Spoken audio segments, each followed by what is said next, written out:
எல்லோரும் சந்தோஷமா கண்டுபிடிக்கிறதுக்காக தான் இவ்வளவு கஷ்டப்பட்டு இந்த பந்தய விழாவை ஏற்பாடு செஞ்சிருக்கிறோம். மொத்தம் 21 வண்டி அடுத்து ஓட்டக்கூடிய கார் அப்படியே உனக்கு கார் அந்த சைடு ஓடணும். அந்த சைடு உனக்கு லெப்ட்ல போயிட்டு லெப்ட்ல உனக்கு லெப்ட் ஏச்சு ஆட்டோ பாண்டி மாட்டு தயாராக வச்சுட்டு அடுத்த செட்ல ஓட்டணும்னு சொல்லிட்டு இருந்தேன். பார்வையாளர்களுடைய கவனத்துக்கு ஓரம் வாகனங்கள் வந்துச்சு. உரிமையாளர்கள் சாலைகளுக்கு ஒரு அன்பான வேண்டுகோள்.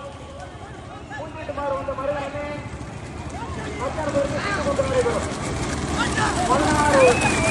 16